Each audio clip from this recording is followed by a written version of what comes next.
Champ now. Yes, I didn't say. What are you looking so sad about, Champ? I'm surprised. I mean, I'm really insulted. I mean, that's not right what you just said. What do you mean? What I just said? I mean, I'm getting a drink of water. I'm late getting home, but you talking. I said something about the greatest heavyweight champ, man. I mean, I'm a hometown man, and you talking about Joe Louis, man. Joe Louis wouldn't be nothing for me. Joe, I tell you, Joe, do you think you would have stood a chance with me? Well, Clay, one time during my career, I formed a Formula One tour. I would have been a bum compared to you. What you doing? Go on.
What's happening, my people? It's Cat Sports again, back for another afternoon with the family. That's right. You know what time it is. If it's Monday through Friday, 2 p.m., it's the Boxtorian bringing you all that boxing history. Boxing is the greatest sport of them all. That's why we love it. Can't get enough of it.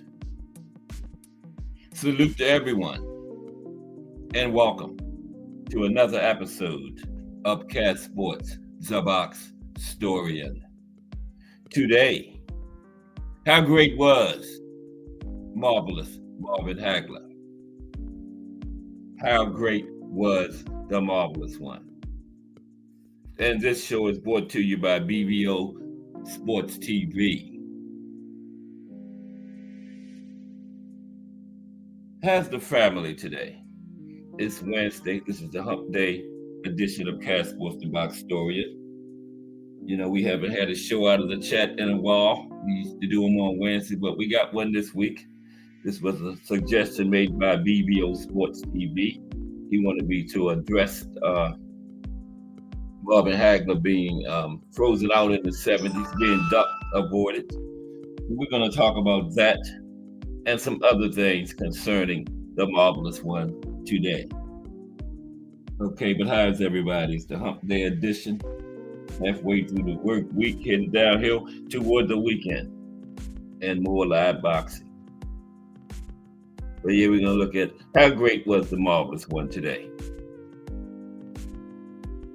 But first, we got to have our fight of the day. So let's jump right on into it. Okay. Start out with the fight of the day. Let's go.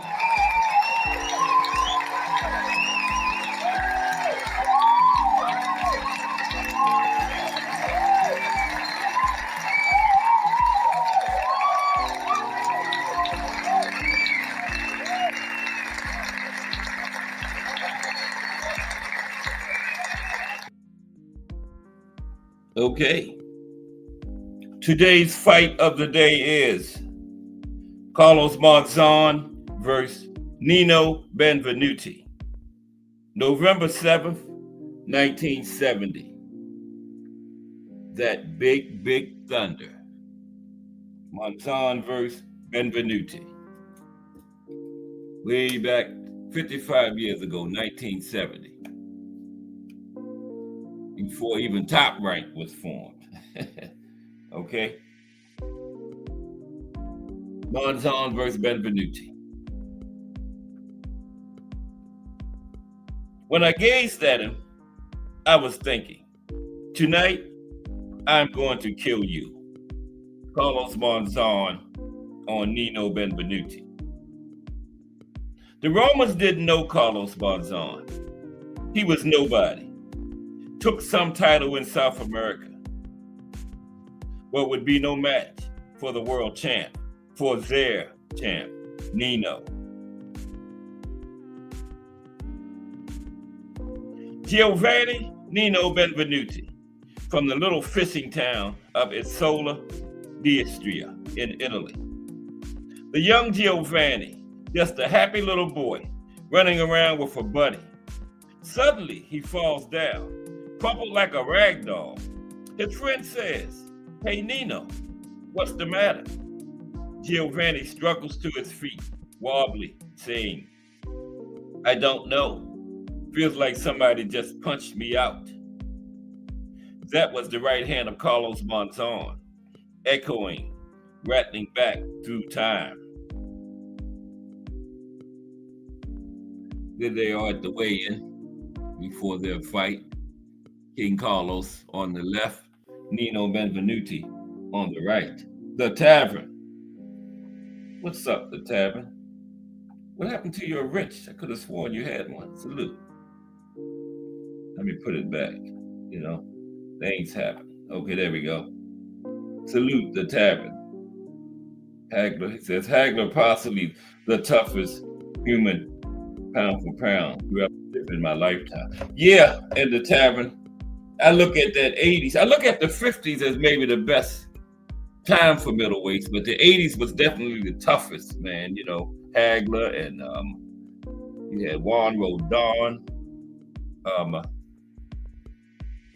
the Beast, Mugabe, James the Heat Kitchen, all those Mustafa Hamsho. The 80s had some tough customers. So Hagler fought at a had some tough customers at 160 around that time, yeah. But salute to the Tavern in the building today. Yeah, I thought you had one before. Okay, let's get the fight of the day. We do a fight of the day every day. Today is Carlos Monzon versus Nino Benvenuti. Since we're talking about Hagler, two other great middleweights. I think this fight was just before Hagler's time. This was 1970, yeah. Yeah, there they are at the weigh-in.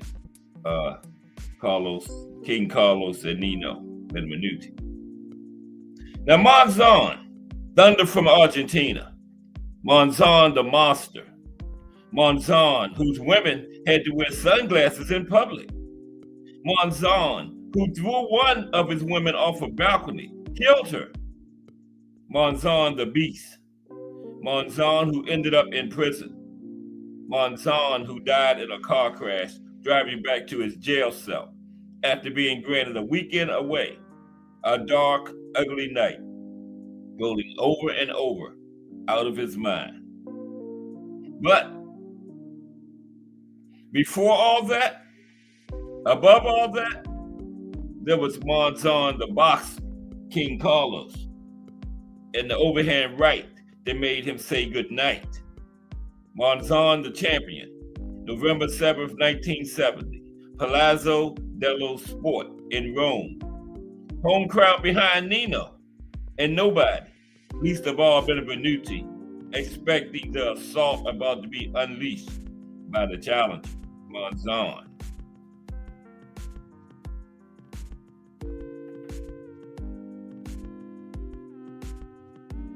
There he is, Monzon on the attack. That's King Carlos on the right, on the attack. So here's Carlos Monzon up off the stool, and he starts coming on, fearless, biting, snapping. Very early, Benvenuti realizes he can't hurt him, looks to the ref, but there's no help to be found. There's nowhere to run. Monzon, the hungry dog, it's nasty, it's back alley, it's pure and constant pressure. Monzon just takes it to him, walking him down. He's fearless. The fight is his. The night belongs to him. Carlos, the Argentine spider, silk ropes around the ring, and Nino is trapped, wriggling in circles. In the 12th round, Benvenuti's bouncing, backing up, trying to get free. He winds up in the corner, and Carlos sees the opening. He fires the big one off and lands it clean. That overhand right, Benvenuti's head nearly comes off, spins on his neck like he's trying to see what's behind him. Nino falls down, coupled like a rag doll.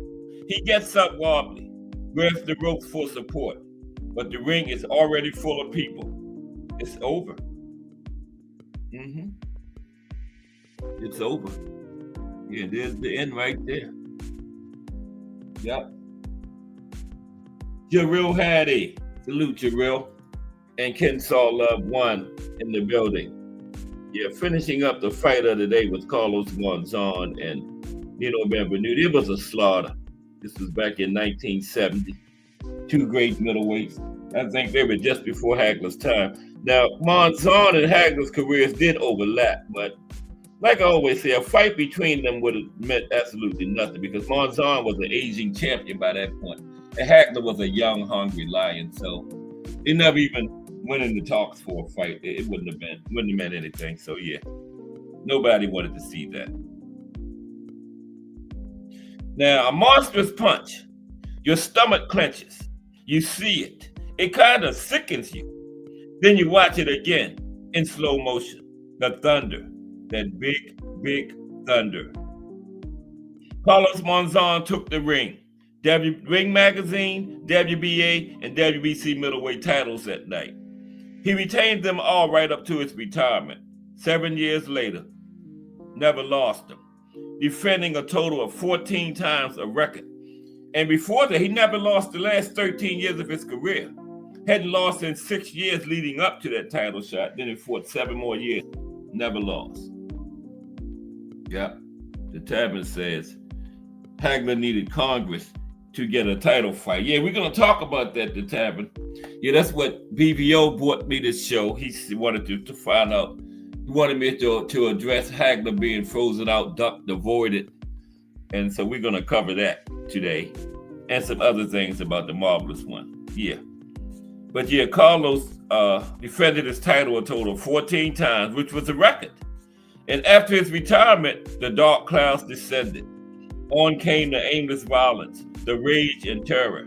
Vicious Carlos, awful Carlos, the murderer, the prisoner. But before all that, above all that, there was another Carlos. Okay? They have a statue of him there. They loved him in Argentina. They do have a statue of him down there. There's the statue. Now, the sun beats down on the waterfront in Santa Fe, Argentina, lighting up the face of a statue known as the Constanera, a fighter raising his hands to the sky, proudly displaying the World Middleweight Championship belt. This is Carlos the boxer, King Carlos Monzon, the champion. Yep, there you have it. Fight of the day. And there's King Carlos Monzon. Mike Rim. What's up, Mike Rim? Okay. So let's start talking about the marvelous one, Marvin Hagler. This show is brought to you by BBO Sports TV today, Wednesday. Haven't had one in a while, but we usually used to take shows out of the chat on Wednesdays, and this one comes from BBO Sports TV. Okay, so let's get into that. Okay, excuse me for just 2 moments. No, 3 moments. Count from 150 to 1 backwards. 0, I'll be back by then. Okay. All right, here we go. Okay, let's get into it. Okay, first thing we're going to look at the Marvelous One's boxing style to start it out, okay? Start things off. Let's look at the boxing style of the Marvelous One, Marvelous Marvin Hagler. What was his boxing style? Okay. But how's everybody this Wednesday afternoon, midweek, headed for the weekend? I don't think we got too much as far as big names this weekend, but we got something, so we'll take it. We boxing fans. After last weekend, wow. I think last weekend was great for the sport too. Yeah. Okay, let's get into it. First, we're going to look at the Marvelous One's boxing style, okay? Anybody come in before we get started? No. Okay. But appreciate everybody in the building. We got Mike Rem, Kensaw Love, One Jarrell Hattie, The Tavern, and Miss Cass. Now, what was Marvin Hagler's boxing style? Now, it was that of a versatile, aggressive switch hitter, known for his constant pressure, powerful southpaw jab, and high boxing IQ. A true boxer puncher, he could fluidly switch between southpaw and orthodox stances to create angles, land devastating punches with either hand, and overwhelm opponents with relentless, non-stop aggression. Now, some key characteristics of Hagler's style. Switch hitting. Hagler was a true switch hitter, able to seamlessly transition between orthodox and southpaw stances mid-fight to confuse opponents and gain positional advantages. Another key characteristic of the Marvelous One's style was aggression and pressure.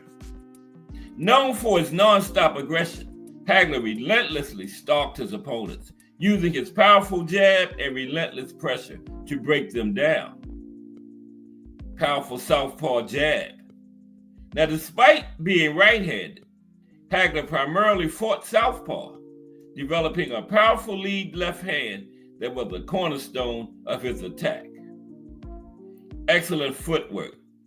Well, see, his left hand was his backhand, but that was his powerful hand because he was right-handed, so he led with his jab, which was his power hand, and he had a great jab and powerful left hand to follow it up. Now, excellent footwork. His footwork was crucial, allowing him to close distance, set up powerful punches, and pivot out of danger, often creating angles to attack from. Head movement and defense. Hagler combined upper body feints and head movement with his aggression, making him difficult to hit and negating opponents' attempts to exploit his style. Precision and power. Hagler's techniques were precise, delivering powerful, well-timed punches with excellent hand speed. Resilience.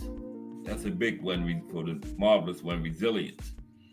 Hagler possessed a legendary cast-on chin and incredible resilience. Yeah, he had a gas tank of gas tanks, as demonstrated by his ability to absorb hard punches and continue fighting, even taking a fight-ending punch from Tommy the Hitman Hearns himself, and kept on fighting.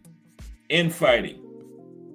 Hagler's ability to fight effectively in close quarters or infighting was also a component of his relentless style. Okay? Appreciate you, the Tavern. Okay, so now let's look at this about the Marvelous One. Okay? We're going to answer 2 questions about him now. But why did it take, first, why did it, this was BBO what he asked me to address. Why did it take Marvin Hagler 6 years to earn a title shot? Okay, let's talk about that. Why did it take the Marvelous One 6 years to earn a title shot? That was crazy. Okay, let's take a look at that.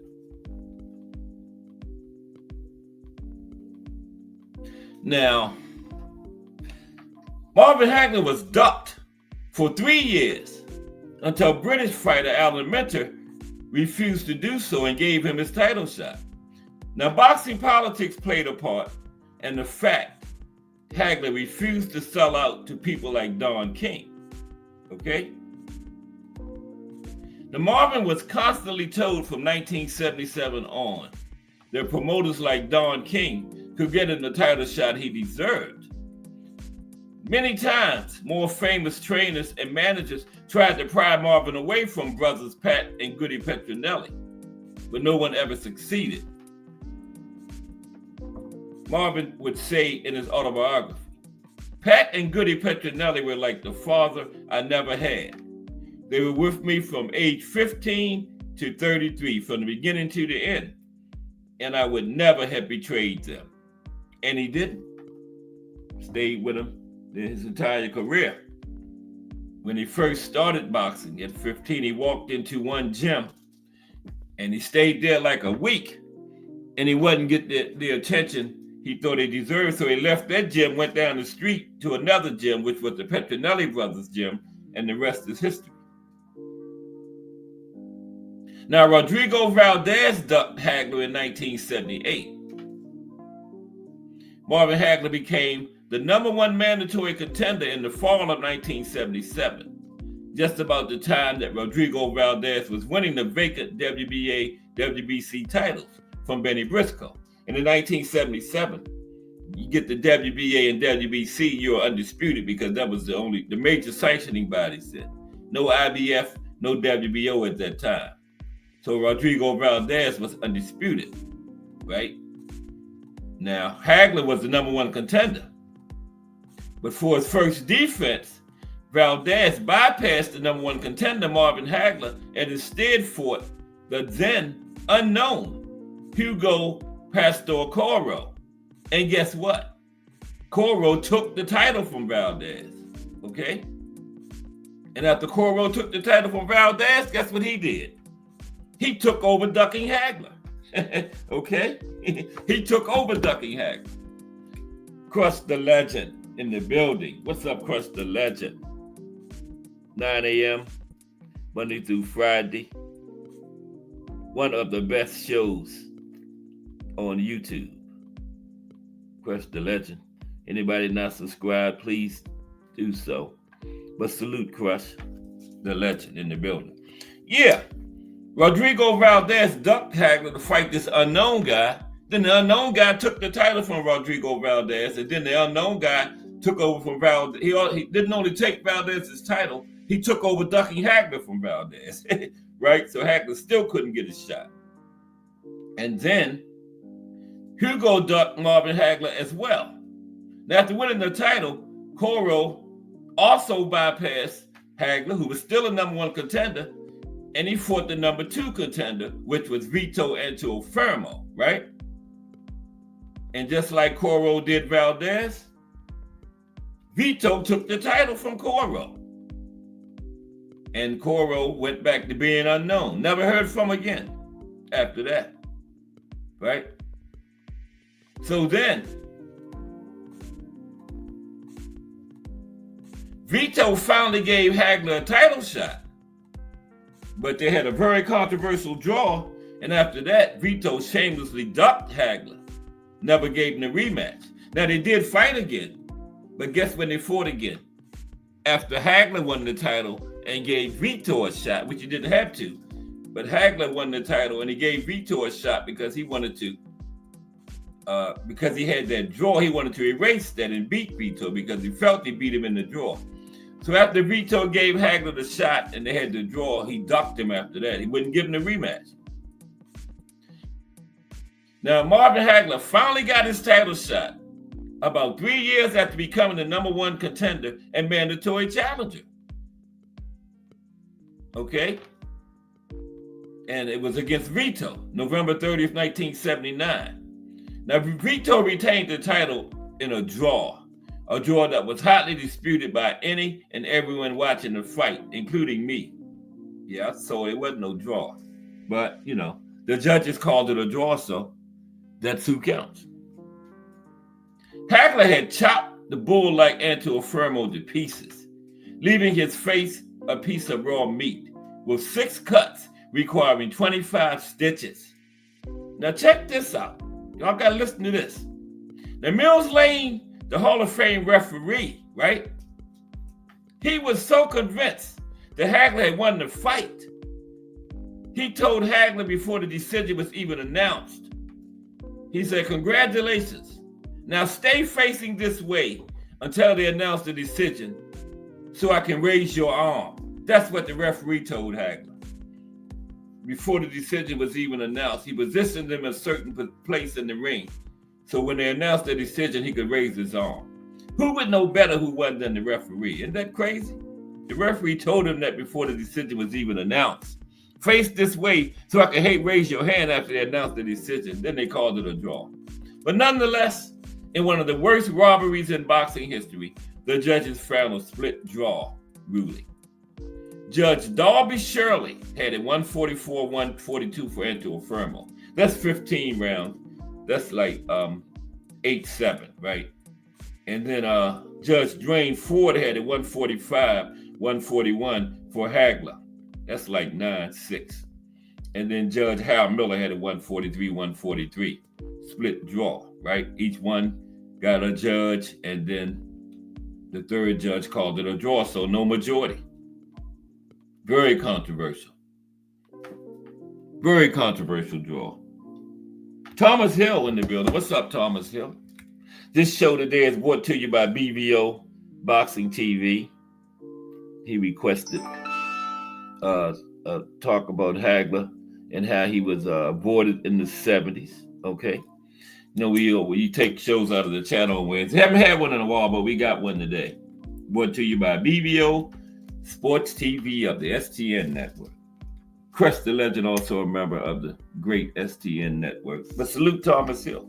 Okay, let's continue. So Vito Antuofermo finally gave Hagler a title shot after he'd been ducked for years, and then the judges robbed him and called it a draw. He beat Antuofermo so bad the man needed 25 stitches in his face after the fight. Okay. So, but after the draw, Hagler was still a #1 contender, and everyone was convinced he would easily win the rematch. And everyone assumed that Antuofermo would give Hagler a rematch, right? And the Philadelphia Inquirer said, Hagler was denied last night in a dubious decision that many call outright robbery, but he will easily win the rematch. But there was one problem. Antuofermo had no intention of granting Hagler a rematch. And he bypassed the #1 contender. Instead, he signed to what he thought would be an easy defense. The easily cut British boxer, Alan Minter. So he went over the top of the #1 contender, Hagler, and he signed to fight Alan Minter. Now, despite knocking Minter down in the 14th round, Minter prevailed in a split decision win and won the WBA and WBC titles, which was undisputed at that time, right? So now Minter got the titles. And you know, every time somebody ducks Hagler and goes over top of him, you notice they end up losing. This is the third time that happened. They ducked Hagler, fought somebody else to end up losing the title. right? So, and then, like Antuofermo should have done Hagler, Minter gave Antuofermo a rematch, right? Which Antuofermo didn't give Hagler. Minter gave Antuofermo a rematch, right? And then finally, almost 4 years after becoming the number one contender, Hagler got another title shot, right? Now, Minter handily defeated Antuofermo in the rematch, which, unlike Vito, he granted due to the complaints he should not have won, right? And the controversy over a split decision. So when Vito and Marvin had to draw, Vito wouldn't give Marvin a rematch, but Minter was unsatisfied in the split decision he got over Antuofermo, and everybody complaining they thought he lost. So he gave Antuofermo a rematch so he could beat him again. And like I said, he handily defeated Vito in the rematch. Then Minter signed to fight Hagler. Finally, somebody giving Hagler a shot. Now, when asked why he was fighting Hagler, when Valdez, Coro, and Antuofermo had refused to do so, Minter replied, "I'm English. We don't run from anyone." Okay, go ahead, Minter. Minter said, "I'm English. We don't run from anyone." So, on September 27th, 1980, Hagler destroyed the brave British champion. The fight was stopped in the third round due to cuts around Minter's eyes. The worst wound was a vicious cut over his left eye, which Hagler opened in the first round. Minter had 15 stitches on 4 cuts after the fight. Okay, yeah, it had 15 stitches. Wow. Now, why did Marvin Hagler have to wait so long for his well-deserved title shot? Okay, boxing politics was one big reason. Boxing politics. And Hagler was simply so good. No middleweight holding the title wanted any part of him. Okay, ducked by 4 different men, right? And each one of them fought somebody else and lost the title. Three different fighters. Each time they ducked Hagler and fought a lower ranked contender, they got beat by that lower ranked contender. Right? Karma. That's karma. But he was simply so good, no middleweight holding the title wanted any part of Hagler. That was the main reason. Now, when Hagler ran into Joe Frazier in 1978 and complained about not getting his title shot, despite years of being ranked number 1, Smoking Joe told him, "You have 3 strikes against you. You're black, you're a southpaw, and you're good." So the answer to this question is simple. Why he waited so long for his title shot is simple. It took Hagler 3 years after he was ranked the number 1 mandatory contender to get his title shot because he refused to sign with Don King or play politics. And he was so good, 3 champions openly ducked him. Didn't even hide it. Openly ducked the marvelous one. Okay? So that's why it took marvelous Marvin Hagler so long to get his title shot. Okay? So now let's answer another question. Let's go to this. Okay? Okay, let me get to the next subject. All about the marvelous one today.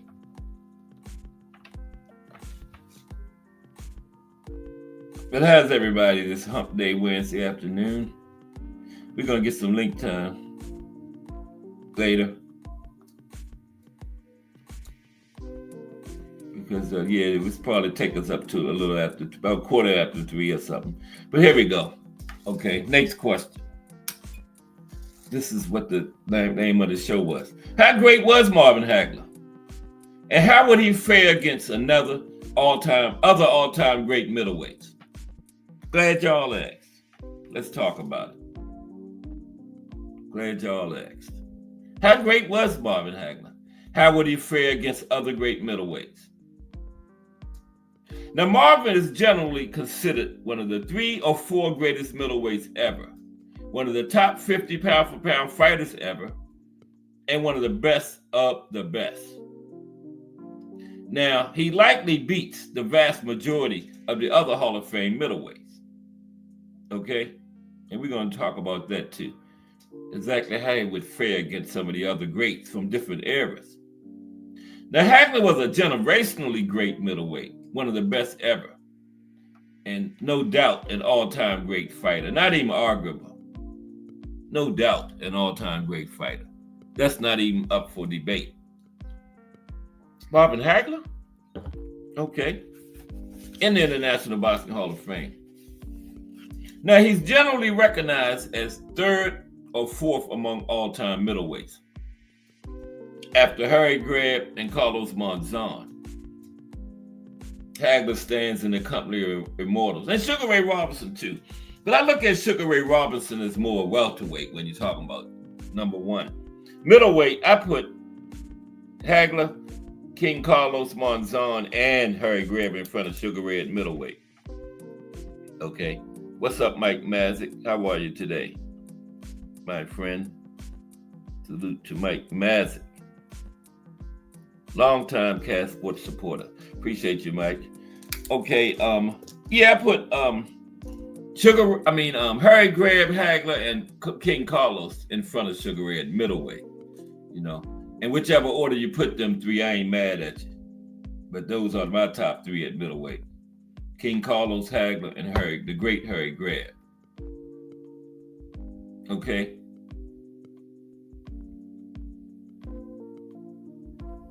Now, I forgot where I was at. Okay, here we go. Yeah. Now, Marvin Hagler was also undisputed middleweight champion for 7 years straight, after being ducked for a title fight for at least nearly 4 years or more, right? Now, ranked the hardest puncher of middleweight in middleweight history, Hagler had an 84% knockout rate against first-class competition, okay? And he also had a great amateur career. Let's talk about that real quick, amateur career.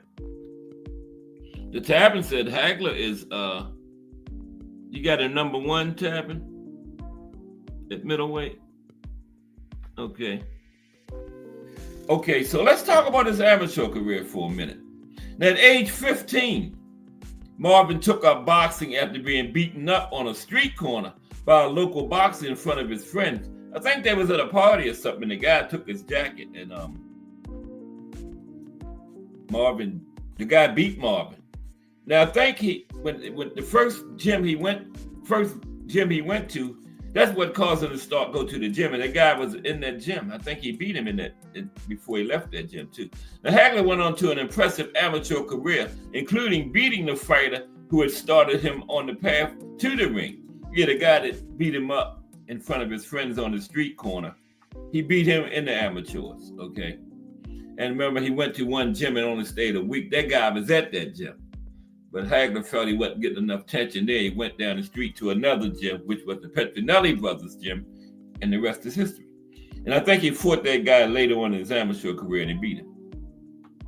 Now, Boxing Illustrated and Sports Illustrated listed Hagler's record as an amateur as 52 wins, 2 losses, and 43 knockouts. He was the junior middleweight champion of the 1972 New England AAU tournament, 1973 National AAU middleweight champion. He was named the most outstanding fighter of the 1973 National AAU tournament. Hagler decided to turn pro instead of going to the Olympic trials because his family desperately needed the finances. So he probably could have made the Olympic team, but his family needed the finances, so he turned pro, right? You can't fault the man for that. How about his mother and his family? Because he was from a single mother, no father in the home. So, yeah, he turned pro to help his family out financially. Now, professionally, he was even better than he was in the amateurs. Even better in the professional ranks. Hagler was named Fighter of the Year by the Boxing Writers Association of America for 1983. Fighter of the Year by the Boxing Writers Association of America for 1985. And Ring Magazine also named him Fighter of the Year for 1983. That's the big one, Ring Magazine. That's the original. You know, Ring Magazine was naming fights and Fighter of the Year before all these other organizations was even formed. Ring Magazine started doing it like 1922, I think. In the early 20s anyway. Yeah. So that's the big one. And he won Ring Magazine Fighter of the Year, 83. So that's when they named Trainer of the Year, Fighter of the Year, only one I listen. Well, now I don't know about Ring Magazine now because Turkey Al Sheik and all them involved with it. But it used to be the big one. I don't know about now. Okay. But 83, it was still the big one when Hagler won it. Now, he was also named co-fighter of the year for 85 along with Donald Curry. He was also named fighter of the 80s, the entire decade, by Boxing Illustrated in 1990. He was inducted into the World Boxing Hall of Fame in 1992, and the big one, International Boxing Hall of Fame in 1993. That's still the big one as far as Hall of Fame, the International. Okay. And Hagler was named the third greatest middleweight of the 20th century by the Associated Press in 1999, behind only Carlos Monzon and Sugar Ray Robinson. Now I disagree with that. I would put him in front of Sugar Ray Robinson. You know, but who am I? We talking about the Associated Press, so yeah. But I still disagree with that. I would put Marvin Hagler and Harry Greb in front of Sugar Ray Robinson at middleweight.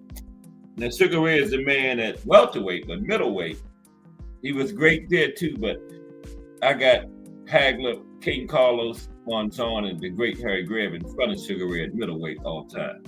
Hagler was also named the 17th greatest fighter of the past 80 years by the Ring Magazine in 2002, and the 35th greatest puncher of all time by the Ring in 2003. And Hagler's reign as world middleweight champion was named the 7th greatest title reign of all time by the Ring Magazine in 2005. And you know, between 1970 and 1987, King Carlos Monzon or Marvin Hagler was undisputed middleweight champion for 14 of those 17 years, either one of those two. Okay. Now, experts rate Marvin Hagler among the greatest ever. Out of 10 expert rating organizations of all-time middleweights, Hagler's number 2 in 1, number 4 in 1, and number 3 in 8 of them. Okay. And he is not forgotten in the pound-for-pound rankings. He's number 25 for Bleacher Report all-time, and Yardbarker has him at 10. And Marvin Hagler fought at least 22 career-ranked contenders, beating 21 of them, okay? Beating 21 of them.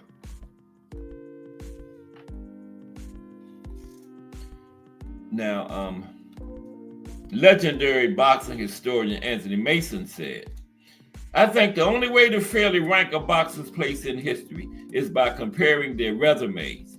And that does not mean just wins and losses. It is too easy today to fight only has-beens or never will be's and run up the record. Yeah, who you fought and, when you fought them too, because you can fight a big name when they like damn near 40 years old, which don't mean all that much. Not unless your name Bud Crawford, almost 40, but Okay, now let's look at some of these big names on Marvin Hagler's resume. Now listen to this. These are who's who of that era. Hagler fought all of them. The legendary Roberto Duran, okay? The hitman Tommy Hearns, Sugar Ray Leonard. These are all the people Hagler fought, the biggest names. John the Beast Mugabe, Mustafa Hamsho, Mike Colbert, Bad Benny Briscoe. You got to go way back into the 70s to know about Bad Benny. Fulgencio Obamijas, Sugar Ray Seals, the great Juan Rodon, Vito Antuofermo, Tough Tony Simpson, Caveman Lee, Willie Monroe, another one. Yeah, Willie Monroe, Bobby Watts. You got to go back in the 70s. A young Hagler fought them. And they legendary middleweights, man. The Tavern Parlor could tell you. Crush. Some of the Mike Grimm, probably some of the older guys in here. I ain't calling y'all old. But I'm just saying, y'all probably, you go back, can remember some of these people from like the 70s, like Caveman Lee, Bobby Watts, Willie Monroe. Now, Tony Simpson, Lucef Hamani, Kevin Finnegan, Doug Demings, Eugene Hart, Marco Serraldo, Wilford Scipien, another good middleweight. Hagler fought all of them. Hagler's top opponents were the best middleweights of his era, and every single major middleweight contender during Hagler's reign, he defeated. Every single one of them, he defeated. Hagler also beat 21 of 22 of the career ranked contenders he faced at least once. Now, years at the top, this is incredible. This is incredible here. Listen to this. This is incredible. Years at the top. Marvin Hagler is one of the extremely rare fighters who entered the top 10 as number one contender. He came in the top 10 as number one. And incredibly, Hagler is alone in boxing history in that every single year of his 11 years in the rankings, he was either number one ranked contender or the champion. Every single year for 11 years, he was either number one or the champion. Only one to ever do that. That is incredible. 11 years in the rankings, he was either number one ranked contender or the champion. Okay? Incredible. As a matter of fact, he was number one ranked contender for 3 years. The next 7 years, he was the champion. I mean, the next 4 years is number one ranked contender, and 7 years is champion. 11 years in the top 10, he's the number one or the champion. No other fighter has ever did that. Incredibly, yeah, I just said that. Only fighter in history. Every single year for his 11 years in the rankings, he was either number one or the champion. That is incredible. That is freaking incredible, man. Unbelievable. Came in as number one, never dropped. And then all he did was win the title. Right? I think that's incredible. Now, finally, this is a myth here. It's when everybody always say that Sugar Ray Leonard had been retired 3 years and came into the fight with Marvin Hagler cold. That's a fairy tale. Let's talk about that. Now, Sugar Ray won the fight against Marvin Hagler by clever bargaining and preparation before the fight, far more than he wanted in the ring. And as far as coming in cold, I told y'all this story. Sugar Ray Leonard had 3 professional fighters when he was training for Hagler. And he fought 3 15-round fights with him, with judges. This was a part of his training. With 3 judges at ringside, he fought 3 full 15-round fights with 3 top contenders training for Hagler. Okay? That's not coming into the fight cold right there, people. Okay? He had 3 fights. They weren't official fights on his record, but it was part of his training. But he fought 3 15-round fights with 3 top contenders, with judges and everything. That's not coming in cold. So Sugar Ray coming in cold after 5 years out of the ring against Hagler is a myth, a fairy tale. Now, Hagler had always felt he was denied his proper due as a great fighter. He thought Leonard was a flashy, arrogant jerk who the media loved and who was elevated over better fighters. So when the Bob father came to him with a proposal that he fight Leonard, Hagler was incredulous that Leonard would risk such a beating.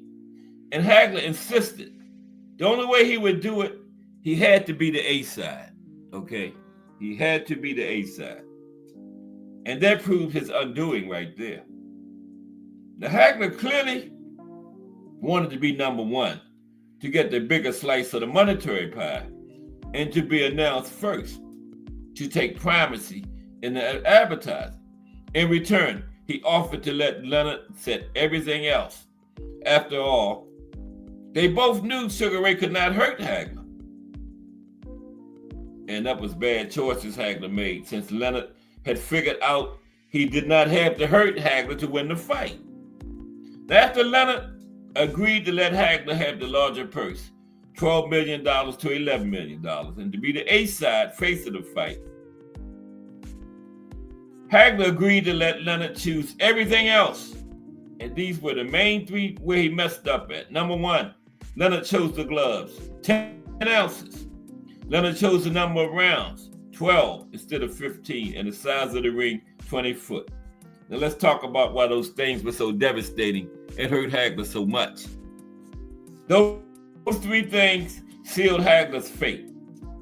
Sugar Ray had no intention of exchanging with Hagler.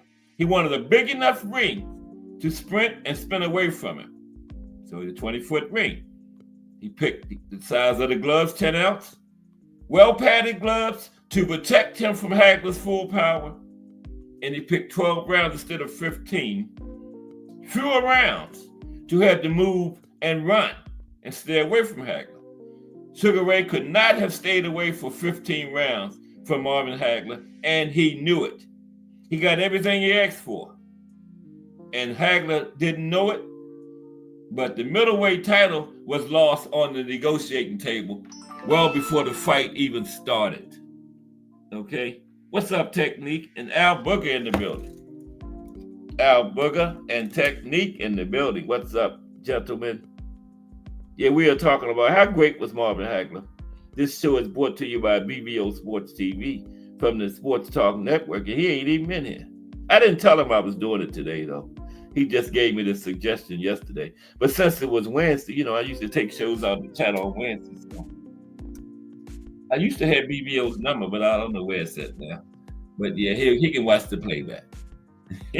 I'll tell him later I did his show today. But anyway, salute Al Booger and Technique. Yeah, those three things lost the fight for Hagler.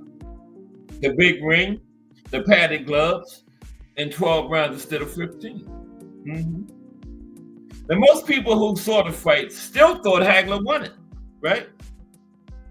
Now, BoxRec listed a poll of 50 boxing writers, trainers, and fighters. Out of those 50, 26 gave it to Hagler, 19 gave it to Sugar Ray, and 5 called it a draw. Newsday did a poll of 25 ringside observers, and 12 had it for Hagler, 10 for Sugar Ray, 3 called it a draw. To this day, the majority of professionals believe Hagler won, and another significant number believe, at worst, he should have gotten a draw out of it, right? Technique says Hagler is one of the best of his era. No doubt, Technique. A lot of people think Triple G and Monzon would beat Hagler. I would give Monzon the better chance, Technique. Now, Monzon and Hagler's careers did overlap, but Monzon was an aging champion, and Hagler was a young fighter at that time. So a fight between them at that point would have meant absolutely nothing. And they never even engaged in talks. Neither team even wanted that fight because it would have meant absolutely nothing. But prime versus prime, Technique, I would give Monzon a better chance than Triple G. B-Hop said, don't even mention Triple G and Hagler's name in the same sentence is disrespect to Hagler. Okay, but yeah, a lot of people to this day thought Hagler should have at least got a draw. Now, how would Hagler fare against other all-time great middleweights from other eras? Let's address that. Some middleweights from other eras. How would Hagler do against them? Okay. Now, a list of Hall of Fame middleweights ranked behind Hagler, who he would clearly be favored to beat. Carmen Basilio. Carmen was too small, and Marvin would overpower him. Nino Benvenuti. Carmen was like from the 50s. Nino was 60s. Fought into the early 70s. Nino Benvenuti. Marvin would outbox or overpower him. Georgette Carpenter, way back in the 20s, around that time. Marvin would overpowers the Orchid Man. Now, Georgette fought all the way from like lightweight to heavyweight before Jack Dempsey. Marcel Cerdan, one of those great 50s middleweights. Hagler would overpower an all-time elite middleweight. Marcel Cerdan was great. He beat Jake LaMotta. No, he lost to Jake. Then he was coming for the rematch and the plane crashed and he died, remember? Yeah, he was flying back because he was from France. He was flying back to the United States to rematch Jake and the plane crashed. Everybody on the plane died. And the French people hate Jake LaMotta for that, crazily.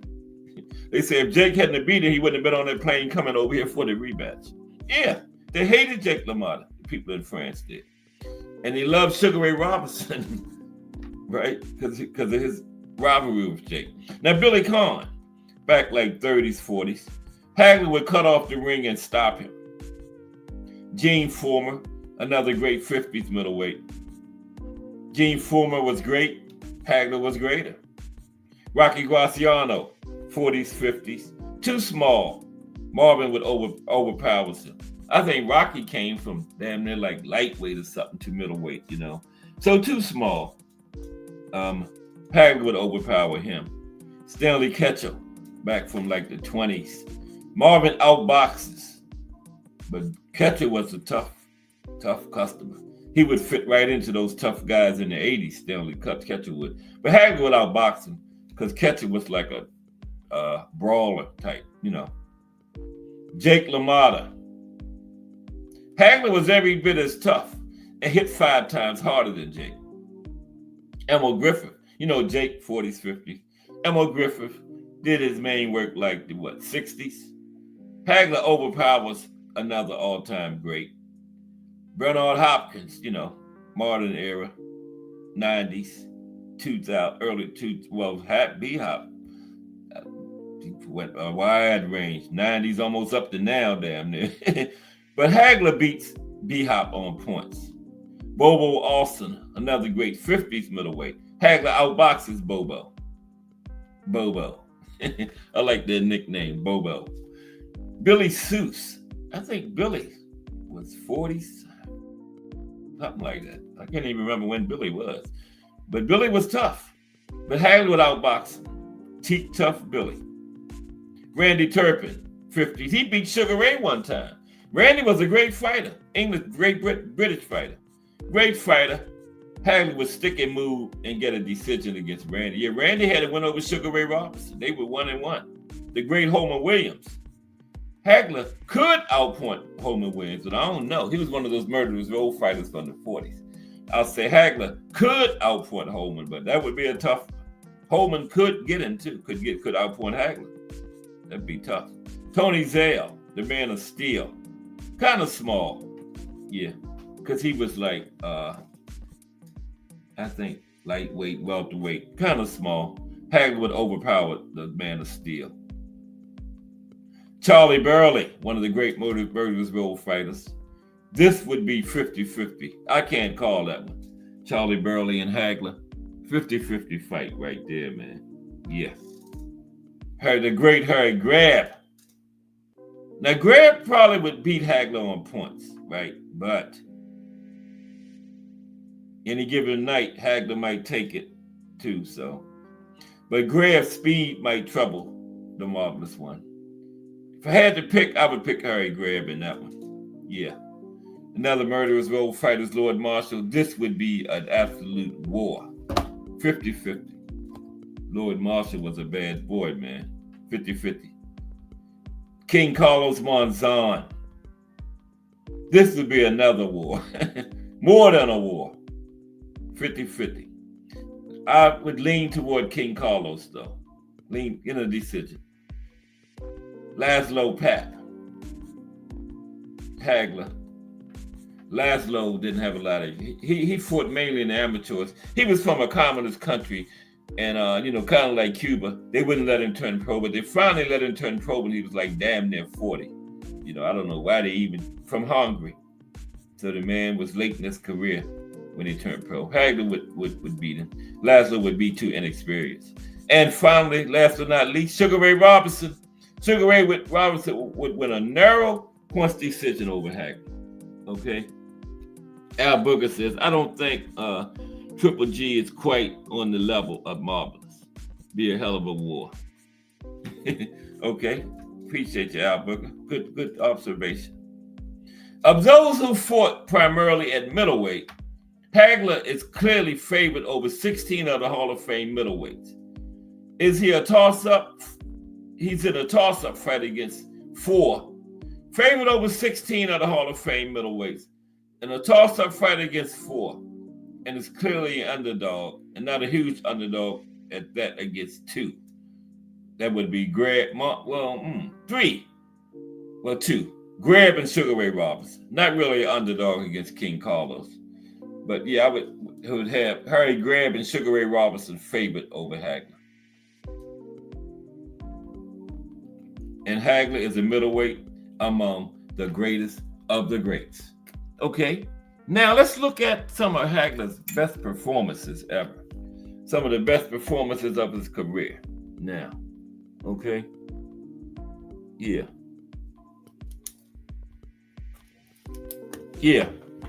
I got like 10 of his best performances. Let's look at them. Okay. I had to go get my tablet because, oh shit. Man, bear with me. Shit. Jesus Christ. You ain't gonna believe what I did. I'm sorry. I knocked my damn water over. Okay.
Okay, can everybody hear me?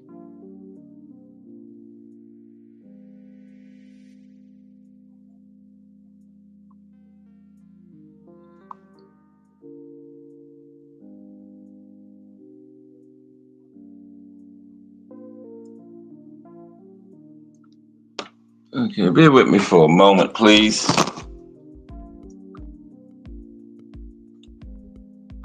Had a little technical difficulty here. Not technical.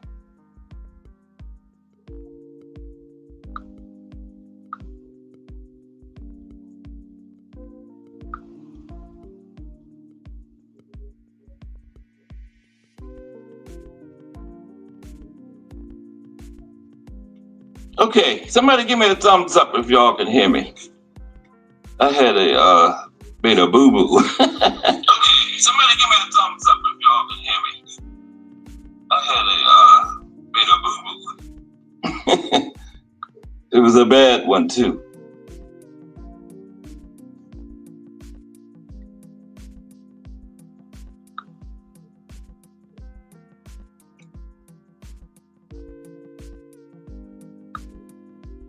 Okay, I'm gonna be situated in one moment.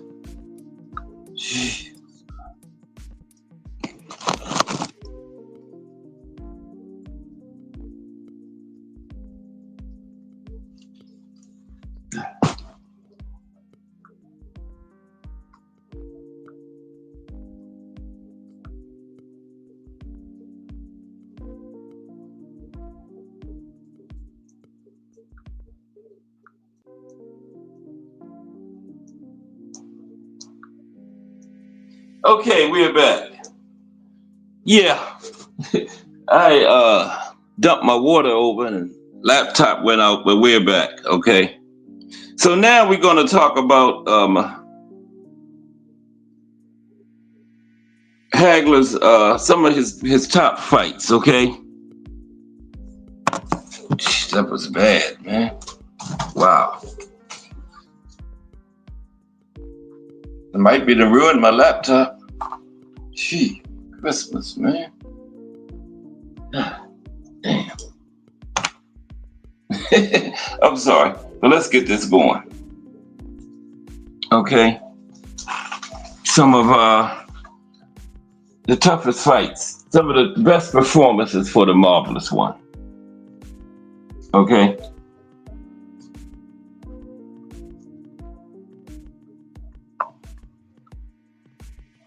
Man, give me a minute. I got water everywhere.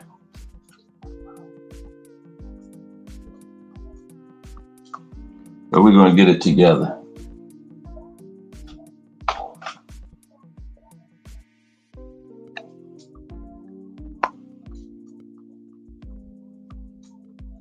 Okay, here we go.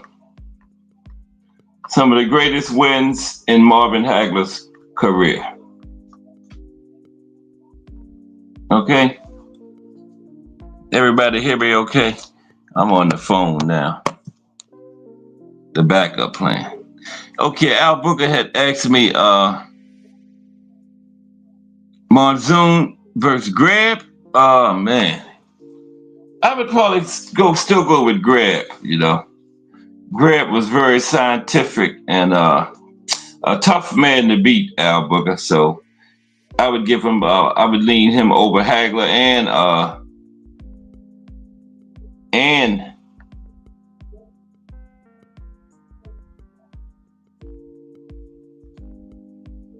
King Carlos. Yeah. Close fights though. You know?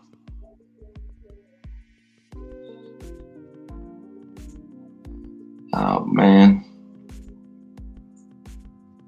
No.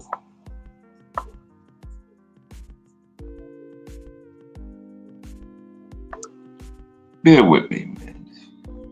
This is crazy now. Okay, I know what I did wrong. Yeah, I would pick Harry Greb over favorite over Hagler and King Carlos Monzon, Al Booker, to answer your question. But they would be great fights. Prime versus Prime. Those are my three best middleweights of all time, those three. Everything was going so smooth.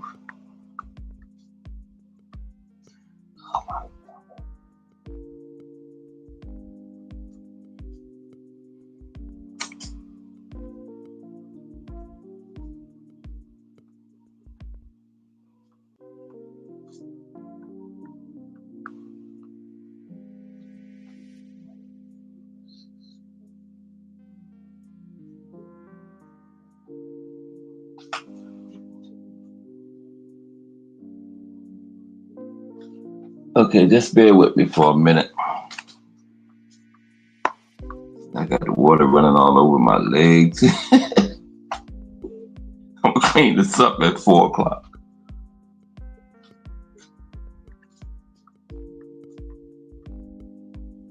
Miss Cass ain't coming in now because I got the door closed. She ain't on here. She ain't on here listening.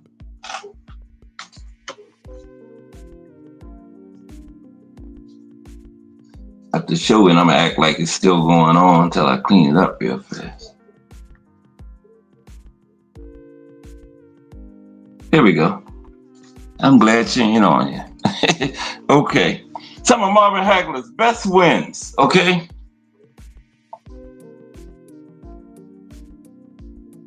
That's what we're gonna do now.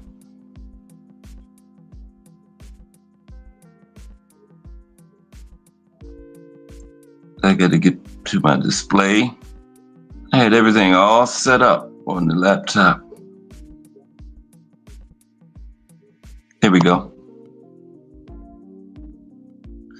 Okay, these are some of Marvin Hagler's greatest performances. Okay, thank you, Dad, Booker, and Jarrell.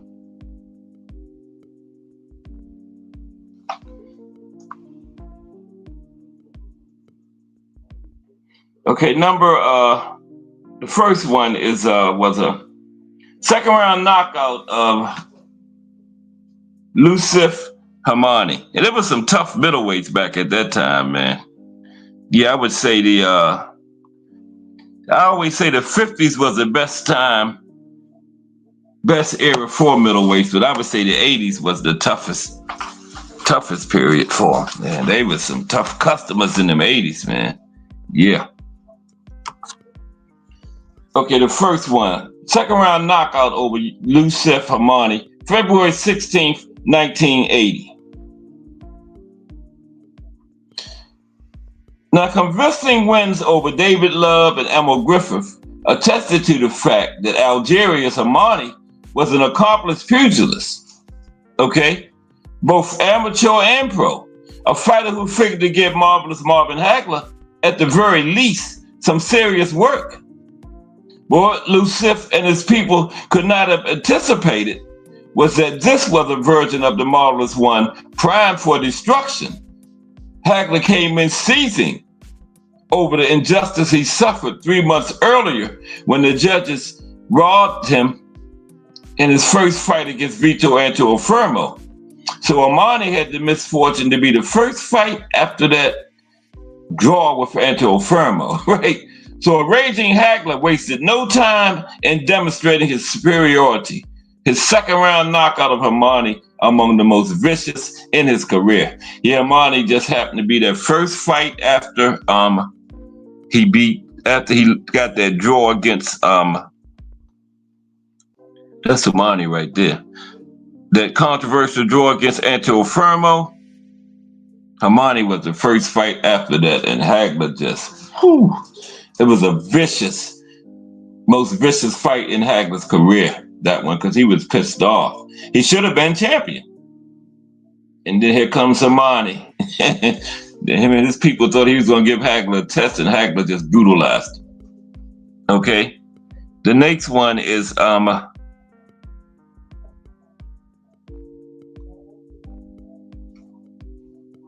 this was a 8th round TKO over Fulgencio Obomijas, January 17th, 1981. Now, few knew at the time, and even fewer recall now, but Fully Obel, that's what Marvin Hagler called him. Fulgencio Obomijas, Hagler called him Fully Obel. As Marvin liked to call his Venezuelan rival, was a legit contender. The man could fight, and he went on to have a very respectable career. But a razor-sharp Marvin Hagler completely outclassed him in both of their fights. Now, Obomijas was the taller, longer fighter with a busy jab and a serviceable right hand. And he was also tough, as he had to be to last as long as he did in his first clash with the marvelous one. This was at the Boston Garden. It took a few rounds for Hagler to solve the style of Obomijas, but once he did, he dominated dishing out a vicious two-fisted battering before the referee mercifully ended the one-sided massacre in the 8th round. Yep. Over Mijas. These are some of Hagler's best performances. 12th round TKO over Willie the Worm Monroe. This was in August 23rd, 1977 against Willie the Worm. There's him and Willie the Worm. Now they called him Willie the Worm, and the man could box, with wins over Stanley Kitten Haywood, Billy Dynamite Douglas, and Eugene Cyclone Hart attest. But the greatest night of Monroe's career was in March of 1976 when he went toe-to-toe with Marvelous Marvin Hagler at the Philadelphia Spectrum and won a 10-round unanimous decision. This was no robbery. Monroe fought his ass off and gave Hagler his first and arguably last legitimate defeat of his career. So naturally, Marvin's convincing victory in their rematch has to rank on this list. Now, after the first fight, Hagler is on record as saying, "I've got a lot to learn." So he went back to Brockton and put in the work, and the following year showed everyone he had indeed learnt his lessons, outboxing the Worm with ruthless efficiency before getting the TKO in the 12th and final round. Yeah, they was fighting 10, 12, and 15 rounds back then. Some of Hagler's greatest performances. Then we have 10th round TKO over the tough Juan Rodon. Yeah, it was some tough fighters back then. Juan Rodon, another tough customer. March 10th, 1984. Now, back in 1984, few people knew who the hell Ron Rodon was, beyond the fact that he had put a sudden and violent end to Frank the Animal Fletcher's run as the top contender. An impressive feat in its own right. But at the time, Marvelous Marvin got little credit for rumbling with the rugged Argentine and eventually stopping him in round 10. But looking back now, it's clear this was a damn fine victory, as this is the same Juan Rodon who also beat Carlos Herrera, Juan Carlos Jimenez, and James the Heat Kitchen, and who came very close to knocking out the Motor City Cobra himself, Tommy Hearns, in 1987. Yeah, Rodon wasn't that known at the time Hagler fought him, but what he did after that was what put his name on the map. Yep, Juan Rodon. Okay. Then it was the 15th round draw against Vitor Fermo. November 30th. This was November 30th, 1979. The robbery. Yeah. The draw. Now, yeah, this wasn't a win, but anyone who watched this fight and says with a straight face the judges got it right when they scored the first meeting between Antuofermo Fermo and Marvelous Marvin Hagler a draw, and denied Hagler a world title belt, anyone who really thought that was really a draw needs to get their eyes checked pronto.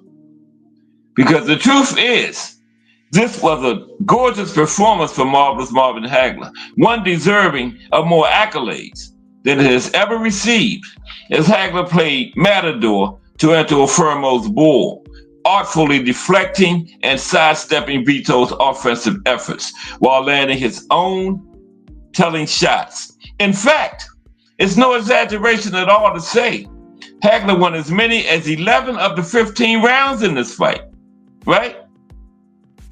This was a victory over one of the best middleweights in the world at the time, which was Antuofermo, and it was an emphatic one. Told you gave the man 25 stitches in the face, and he called it a draw. And then that era was full of those tough guys, though, man. There's another one. This time he had a 11th round TKO over Mustafa Hamsho. You talk about tough. You put tough in the dictionary, you got a picture of Mustafa Hamsho beside it. Syrian fighter. You didn't exactly equate boxing with Syria, but Mustafa Hamsho was from Syria. This was October 3rd, 1981. Now add Hamsho's name to the list of formidable fighters who might well have become a world champion, if not for the lucky fact that they shared the middleweight turf with an all-time great like Hagler.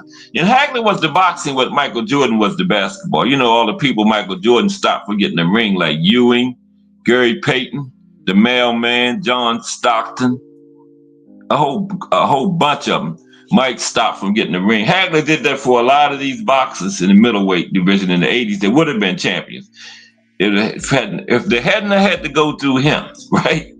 Now, the Syrian Hamsho was exceedingly tough and strong. He packed some serious power, and he won 27 straight coming into this fight against Hagler. He had wins over Wolfer Skipian, Curtis Parker, and Alan Minter. And he bravely took the fight to Hagler, but Hagler was just too sharp and too smart, sidestepping and parrying Hamsho's attacks, countering with precision and winning every round. In the 11th round, a series of blows had a worn out and bloodied Hamsho helpless, and the one-sided clinic was stopped.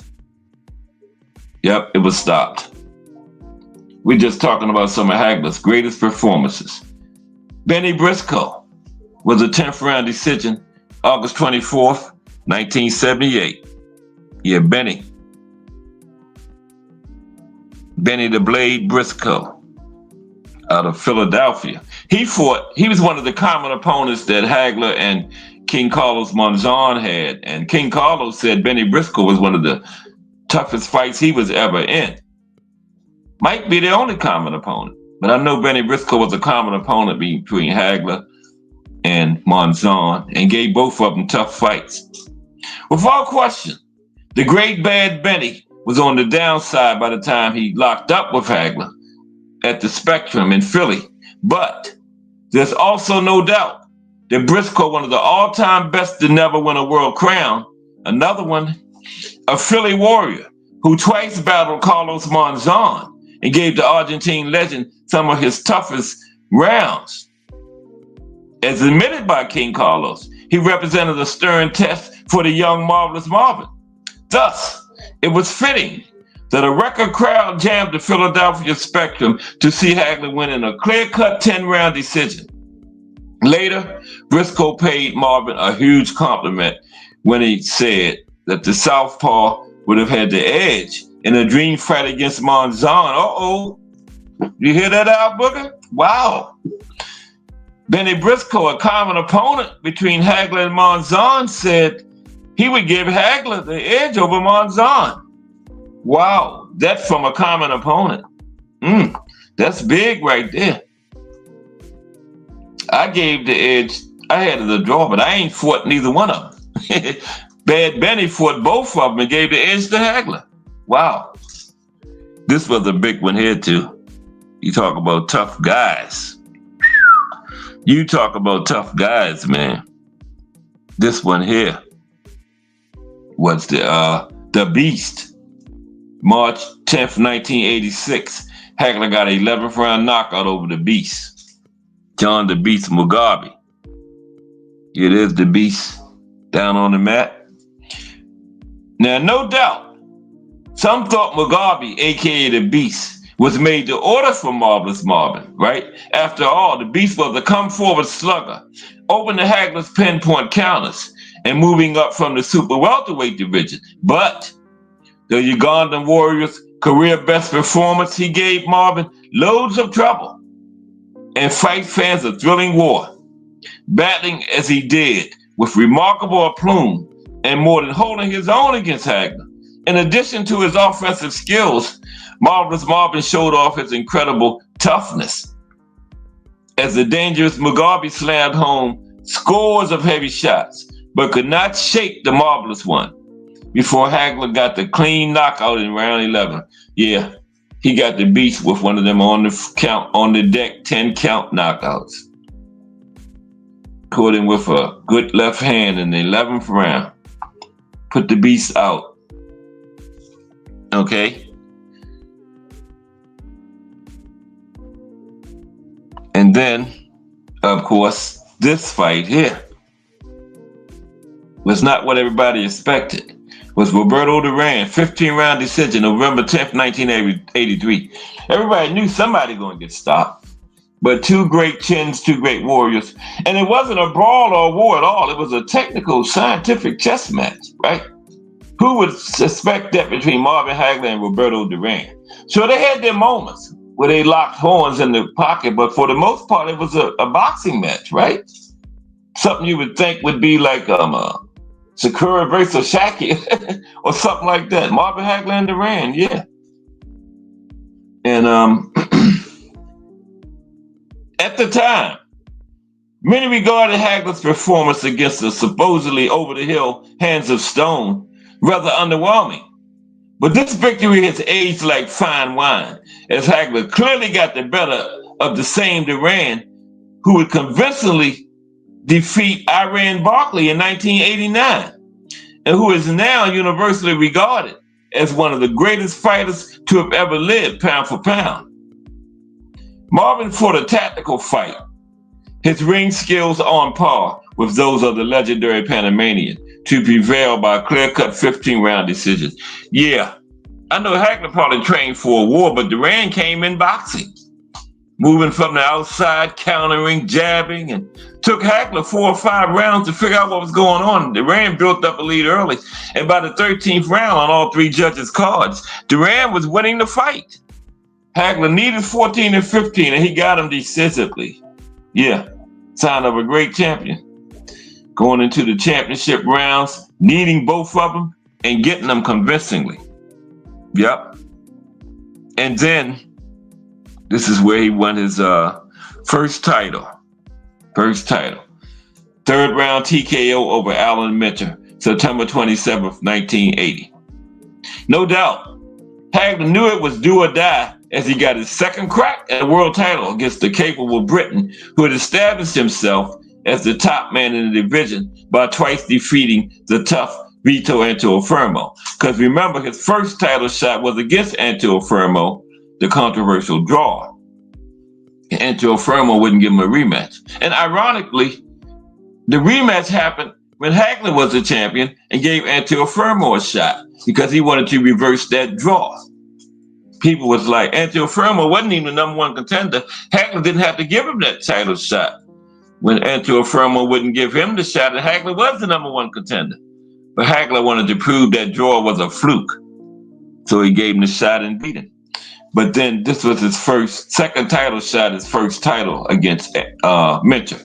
A determined, marvelous Marvin boxed with controlled fury on the champion's home turf at Wembley Arena in London, unleashing a vicious attack in the 3rd round. They had a bloodied Minter reeling about the ring before the champion's trainer signaled surrender. The pro-Minter crowd rioted as the victorious Hagler was whisked to safety by police. They had to whisk Minter to safety too because they was mad at him for losing. But Hagler later said it didn't matter, that the moment his hand was raised as the new world champion, his dream was fulfilled. Okay, just a couple more great performances by the marvelous one. You're talking about tough fighters in the 80s. How about tough Tony Simpson? A 6-round TKO over tough Tony Simpson, February 11th, 1983 for Hagler. Okay, now this one, the game Simpson was not regarded as a great threat to take Hagler's belt, but at the same time, he was the legit top contender for the title. Strong and durable, with everything to fight for. And indeed, he gave it his all, constantly coming forward and firing big shots. But Hagler was sharp, so much in command, he made his opponent look like a rank amateur at times. Hagler's footwork, jab, defense, stance switching, and combinations all working in sync as Marvelous Marvin put on a clinic for his Massachusetts fans. Yeah, that was in Massachusetts in front of the home crowd. Close observers already knew Hagler was a master boxer, but against tough Tony Simpson, he was so impressive, so dominant, he looked virtually unbeatable. From a technical point of view, this was Marvelous Marvin Hagler's most masterful performance. And of course, you want to talk about his greatest win? Got to be this one. Got to be. Greatest win for Marvelous Marvin Hagler? Oh. Has got to be the Hitman. Prize Fighter. What's up, Prize Fighter? Let me give Prize Fighter a Rich here. You haven't been paying attention to the chat. We was talking about Marvelous Marvin Hagler today. And as a matter of fact, this show is brought to you by BBO Sports TV. Now, where the hell is the moderator thing at? Wait a minute. Let me try that again. I was trying to give Prize Fighter a wrench. There we go. Okay. All right, Prize Fighter, you good. Define Arnie One in the building too. What's up, Define Arnie One? Yeah, we're talking about Hagler today. So let's finish this off. We was talking about some of his greatest performances, and we're down to the final one. And of course, it's got to be this one. The third round TKO over the Hitman, April 15th, 1985. We're going to get some link time after that, okay? Now, there can be no question as to what victory belongs at the very top of this list. Hagler vs. Hearns was a blockbuster, one of the biggest super fights of the 1980s, a clash of the two best boxers on the planet at the time, because remember, Sugar Ray was retired then. That was the first of many retirements, right? So Hagler and Hearns was thought to be the two biggest boxers on the planet at the time. And this fight more than lived up to the hype. Now, Hearns was coming off a shocking 2-round destruction of Roberto Duran, while Hagler had never faced a challenger as formidable as the Hitman. Now, the legendary 8 minutes of fury is now part of boxing lore, and it saw Hagler overcome the power of Hearns and a bad cut to put his rival down and out in round 3. The win cemented Marvelous Marvin Hagler's status as not just one of the great middleweight champions, but as pound for pound, one of the best of all time. Yeah, that Hearns fight was crazy, man. Hagler had blood streaming all down his face, and he was scared they was gonna stop it, so he got Hearns up out of there, man. Yes, he did. Got him up out of there. So, let me see. I have trouble bringing, man, I told you I waste water everywhere. Everything wet. God damn it. Excuse me. Let me see. Yeah, my laptop got wet. This might be done. Don't even come on. Damn. All right. Cast Sports need a new laptop, y'all. Will it dry out like a phone does? Man.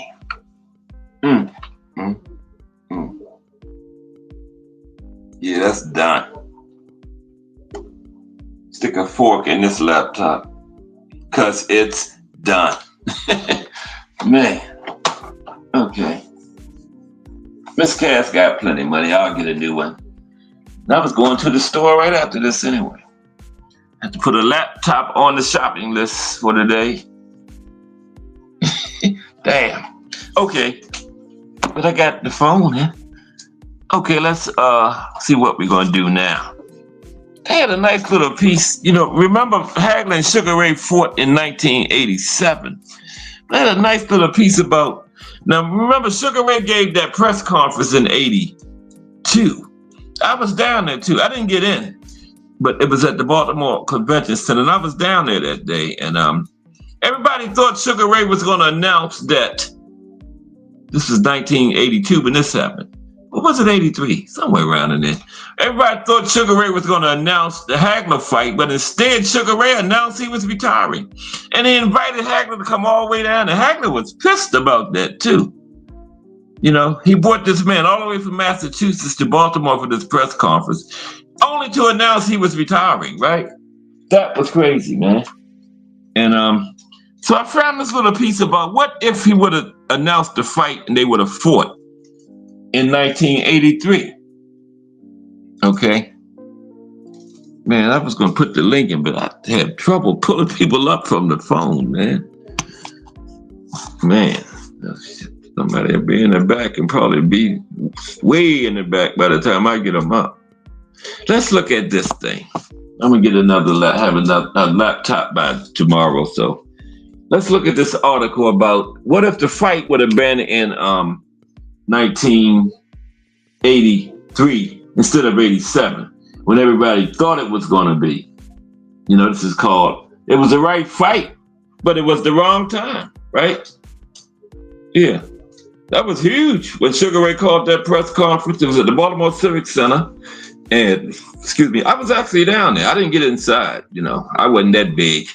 I wasn't Cash Sports then. Had been Cash Sports, they would let him in. That's Cash Sports, let him in. But I wasn't Cash Sports then, so I ain't get in. Right.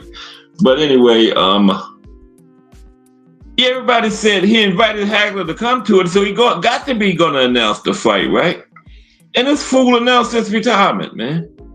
Hagler was pissed too. That's why Hagler never liked Sugar Ray. That was one of the main reasons right there. Why did you even invite the man for? You know? But then, like 5 years later, yeah, that was 82. He saw the McGarvey fight and thought Hagler had lost some steps and stuff. Then he gonna fight him, right? I thought Hagler still won the fight, to tell you the truth. But the judges didn't. Like I always say, that's what counts.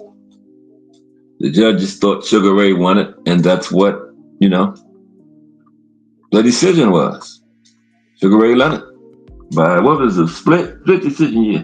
That one judge talking about 118 to 110. I don't know what that judge should have never judged another fight in their life.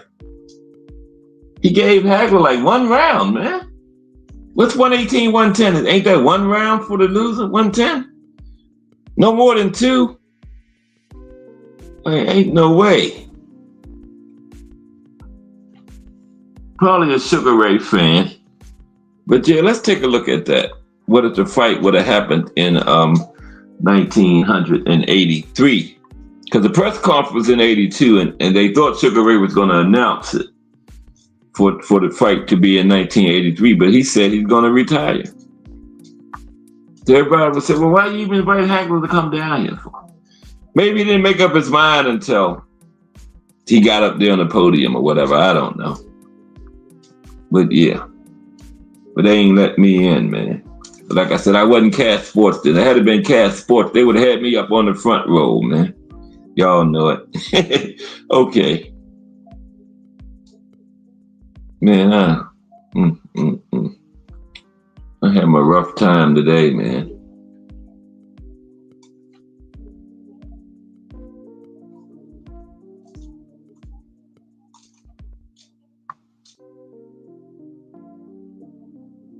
My desk's all right, wet. I'm wet. I had a big thing of water over there, man. And I reached my hand out and knocked the whole thing down. Ruined my laptop. Damn. Right fight, wrong time. Hagler versus Leonard in 1983. Okay, that's when they said the fight should have happened. And they were both in their 20s back then in 83. Okay? Let's talk about it. Right fight, wrong time.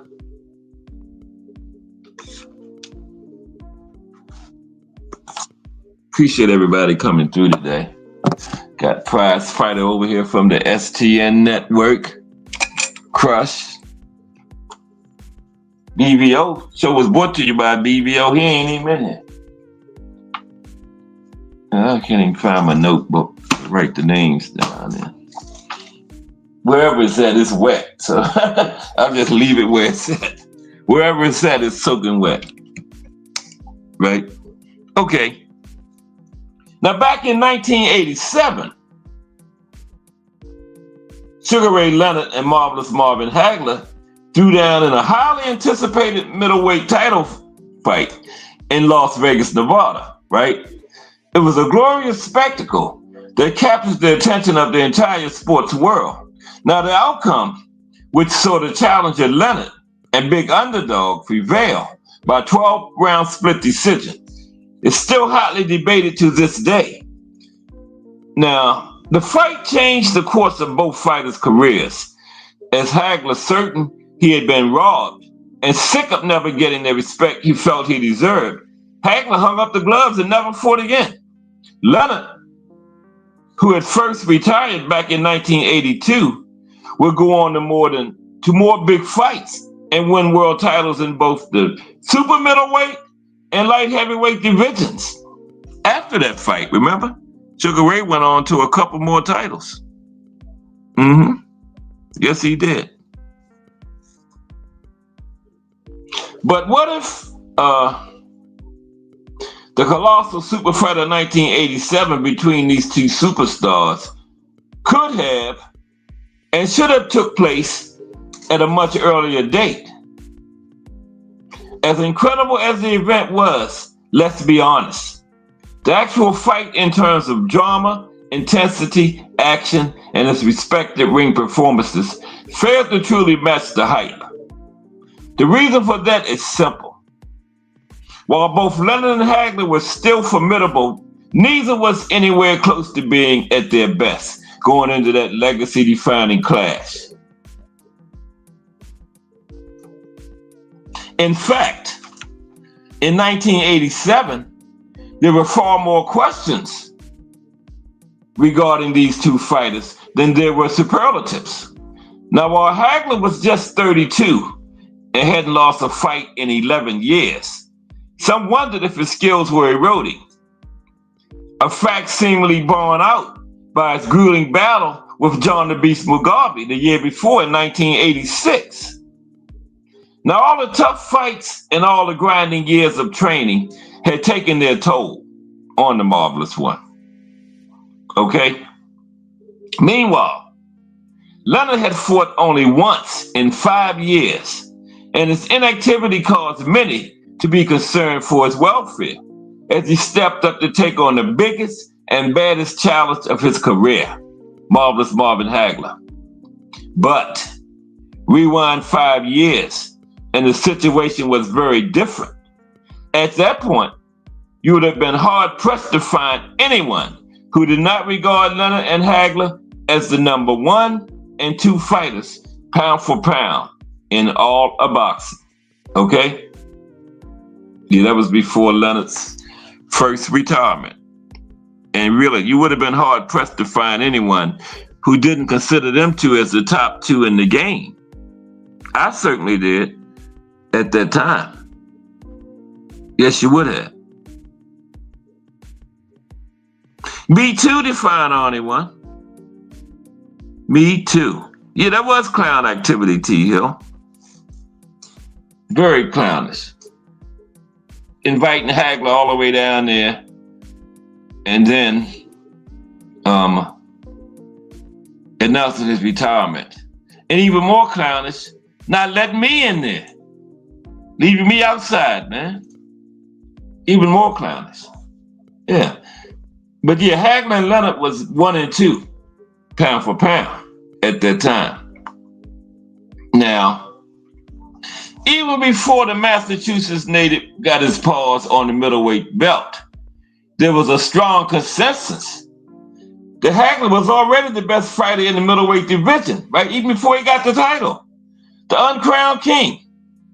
After being blatantly robbed in his first world title opportunity against Vito Antuofermo in 1979, Hagler finally captured the undisputed middleweight title in 1980 from Alan Minter in an authoritative display. Now, from there on, Hagler used his menacing and bruising style to batter his opposition into submission. and few wanted any part of the middleweight king in the early 80s. As the boogeyman of the 160-pound division, Hagler needed a worthy challenger who would elevate his name and produce the big payday he so justly warranted. The obvious choice was the man who was the game's biggest attraction, Sugar Ray Leonard. That was the obvious choice. Okay? Oh man, I don't even know who this is. Hagler.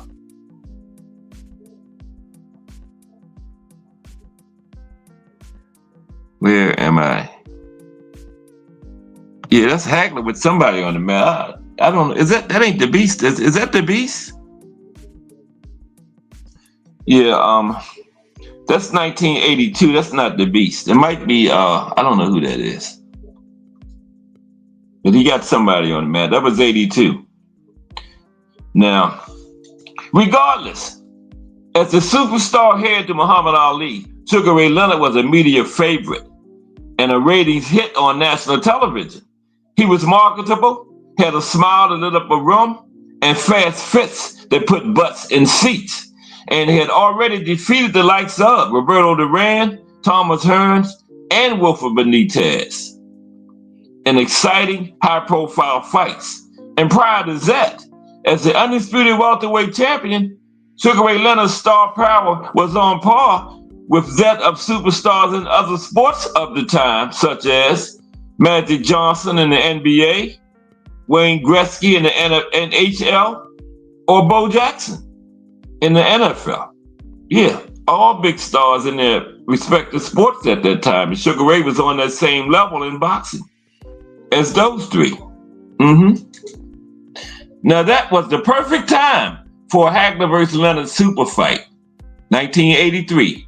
Both were established attractions, exuding major crossover appeal, and both were smack dab in the middle of their primes, not to mention the two major faces of the sport. If there was ever a time when Hagler versus Leonard should have happened, it was then, 1983. And both men knew it. Always the one to put on a show, Leonard held a black tie gala on November 9th, 1982 at the Baltimore Civic Center, where thousands attended, including Hagler, who had come expecting to hear his soon-to-be antagonist announce that Sugar Ray vs. Marvelous Marvin was on. Instead, Leonard addressed the crowd and at the end declared, "A fight with the great man, with this great champion Marvin Hagler, would be one of the greatest fights in history. Unfortunately, it'll never happen." If I was Hagler, I would have ran up on stage and punched him when he said that. Like, why in the hell you bring me all the way down here to Baltimore from Massachusetts to tell me this? You could have told me that on the phone or something, or put it in the media. That's Sugar Ray and Tommy Hearns in 1981. That's what really catapulted him to stardom, because that was the undisputed WBA, WBC then, and him and Hearns both was big, and they were on a collision course for a while. And Sugar Ray won that fight. Although T. Hill said they shouldn't have stopped it. Hearns wasn't ready to be stopped. Salute, T. Hill. Okay. Define Arnie says, I think that's, okay, Fulgencio over Mijas. Okay, Define Arnie, thank you. Okay, yeah. That's Fulgencio. Right there. Nope. Well, I lost the picture, man. Damn. Fulgencio. Oop.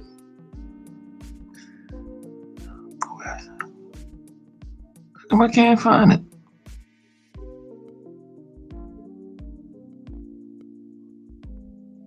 Nope, that's Roberto Duran. Bear with me for a minute. I was trying to find Fulgencio, the picture we was talking about. Define Arnie said, I think that's Fulgencio.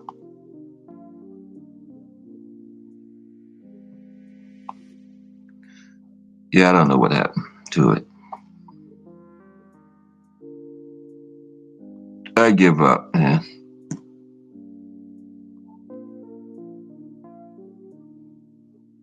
That's crazy. What the hell did I do? Erase it?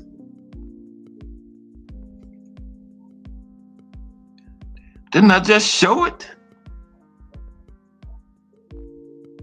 Man, I don't understand this. That's crazy, man. The picture done disappeared.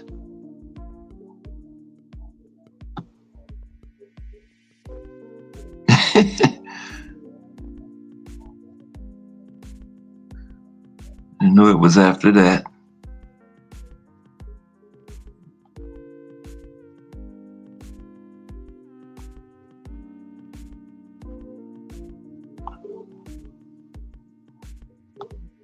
Oh, forget it. Shit.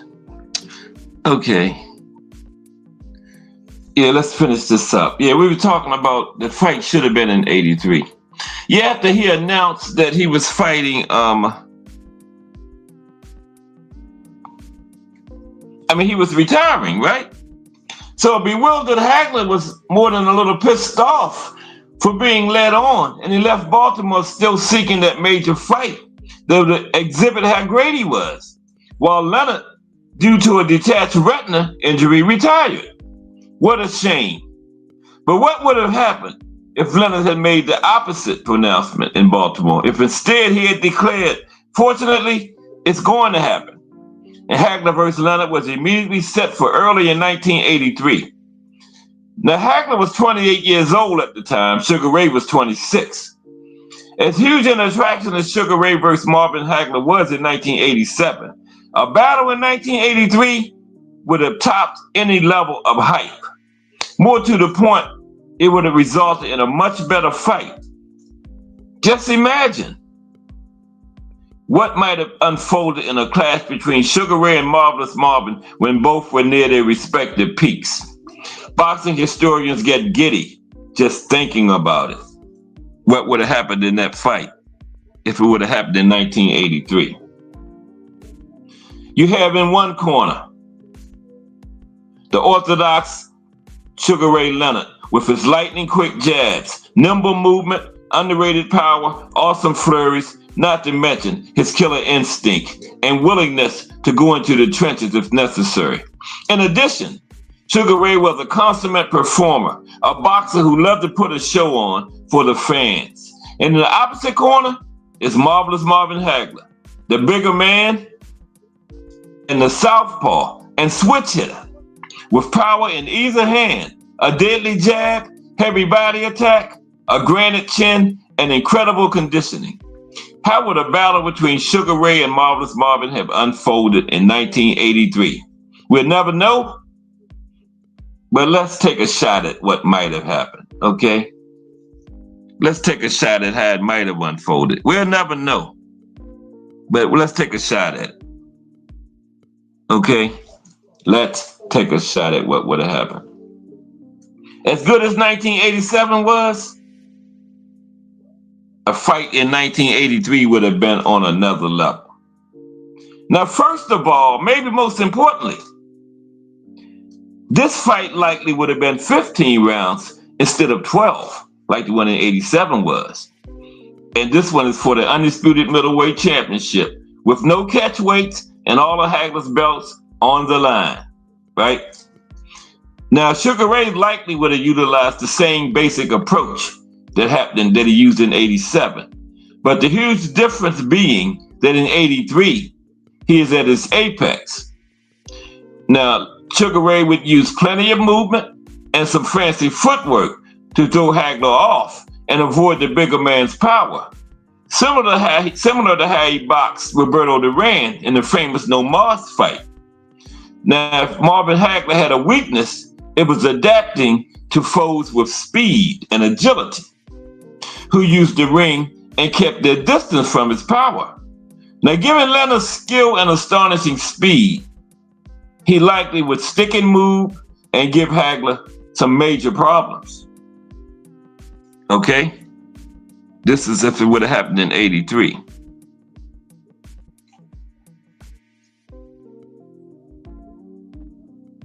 But that said, peak Hagler would be far more assertive and sure of himself than was the case in 87, when he fought the first couple rounds tentatively and from the orthodox stance, which cost him the fight.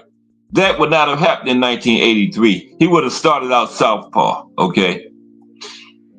Now, Hagler would have set a faster pace and pressed Leonard, taking some quick counters in the process, but also catching Sugar Ray with timely hooks and heavy straight left hands, right? No knockdowns, just like the second fight. No easy man's stamina would be a problem, though Hagler's body punching and inside fighting would sap some energy out of the lighter Sugar Ray as the fight went on.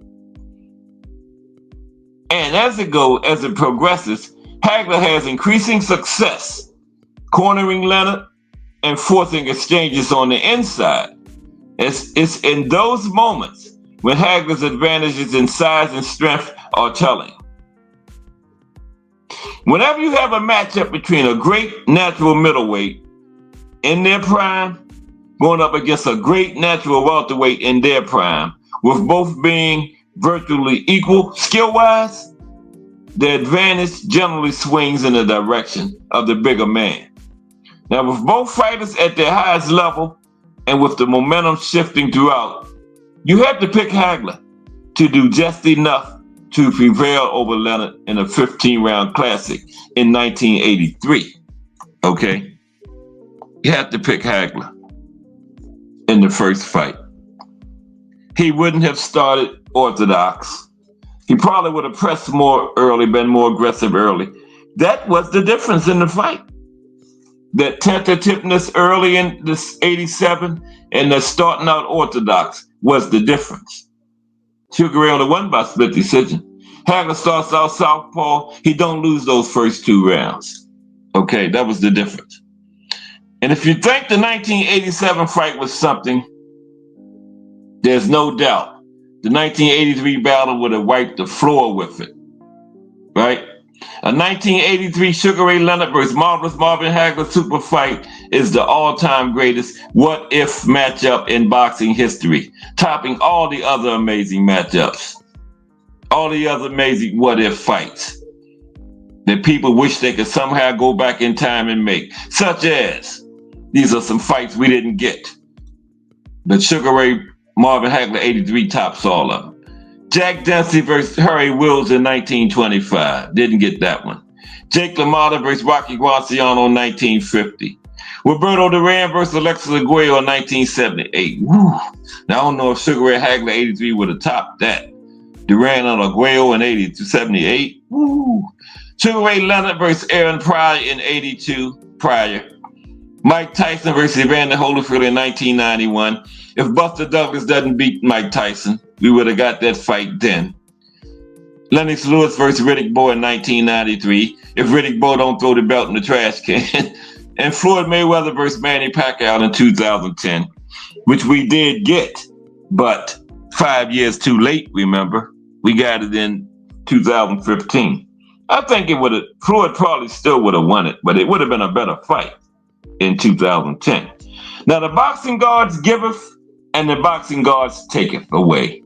And for whatever reason, they decided Marvelous Marvin Hagler versus Sugar Ray Leonard in 1983 could not be ours. All we can do is dream about what might have been happened. And what a dream it is. There you have it. How great was Marvelous Marvin Hagler? He was great, man. The marvelous one. It is 4:00. And I appreciate everybody. Just Do Boxing is probably getting ready to start. Tomorrow, we're going to talk about boxing in France. And somebody can send me like a $300 super chat. No, Cash App. Because you got to wait to get the super chat so I can go buy a laptop. But everybody have a great day. The paper with the names on it is soaking wet, so I can't even read it. Man. I get up and take this wet stuff. I mean, I had a big jug of water and I wasted it, man. Damn. Okay, but everybody have a great afternoon. How come I can't hear no music?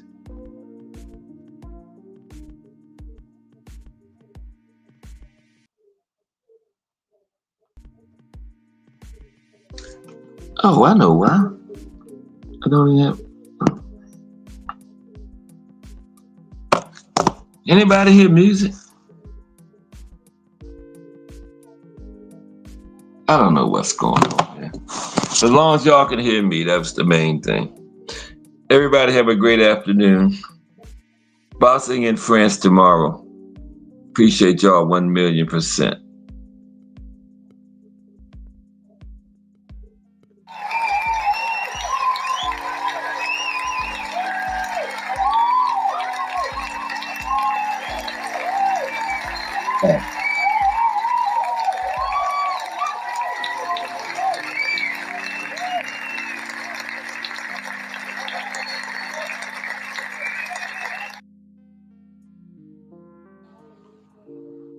Okay.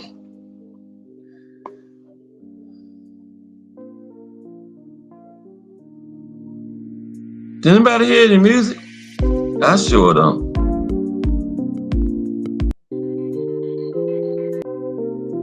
But I'll holler at y'all tomorrow. I'm out. B3, what's happening? It's on. I just can't hear it. Okay. Everybody have a great afternoon. Holler at y'all tomorrow. Boxing in France. Peace.